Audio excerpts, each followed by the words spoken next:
5 conseils pour avoir ton crédit à coup sûr. Et reste bien pour regarder le quatrième parce que tout le monde l'oublie alors qu'il est fondamental. Et là, je suis vraiment un marketeur des réseaux pour te faire rester tout le long de la vidéo. Le premier conseil, c'est d'avoir évidemment des comptes absolument impeccables. Tes comptes bancaires, c'est ton CV d'investisseur que tu vas présenter auprès de ton banquier. Donc, tu n'as pas le droit d'avoir de découvertes, de dépenses nulles et inconsidérées, genre les paris en ligne tous les mois, d'avoir un crédit conso pour payer des bêtises ou des paiements en 10 fois sans frais, ça c'est absolument interdit. Ce sera carton rouge pour le banquier. Le deuxième conseil, c'est d'avoir une épargne mensuelle automatique. C'est très simple à faire. Tu paramètres sur ton compte un virement automatique qui va partir de ton compte courant où arrive ton salaire vers un compte d'épargne. Tu vas l'intituler en gros épargne mensuelle pour vraiment montrer à ton banquier que tous les mois tu mets de l'argent de côté et que tu n'es pas en train de tout claquer dans la coke et les pubs.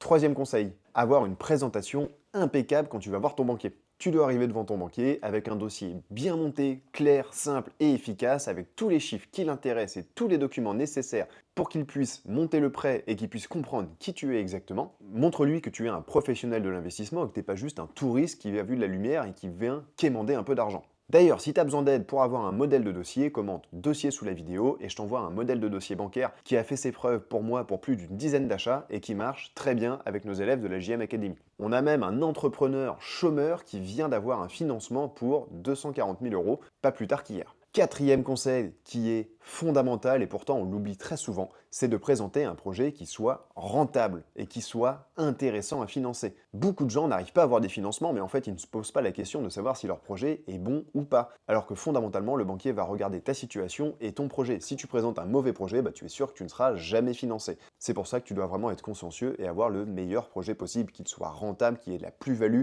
qu'il ne te coûte rien chaque mois et qu'il soit bien monté et sécurisé. Un projet rentable trouvera toujours un financement de quelque manière que ce soit et un mauvais projet, ce sera toujours compliqué. Cinquième conseil, sois opiniâtre et ne t'arrête pas au premier refus que tu vas avoir parce que oui, désolé pour toi, tu vas avoir des refus. Il existe beaucoup d'organismes bancaires, beaucoup de banquiers et chaque personne que tu vas rencontrer sera différente de la précédente. Donc accroche-toi, si tu as un refus, enchaîne d'autres rendez-vous, fais ta plus belle présentation, repars à zéro comme s'il ne s'était rien passé et accroche-toi. Pour mon cinquième projet, alors que tout se passait très bien sur ceux d'avant, j'ai eu plus de 17 refus bancaires. Pourtant, je me suis accroché et au 18e banquier, j'ai eu un oui qui m'a permis de financer un, deux, puis trois projets avec lui. Puis ensuite, je suis passé à un autre et ainsi de suite.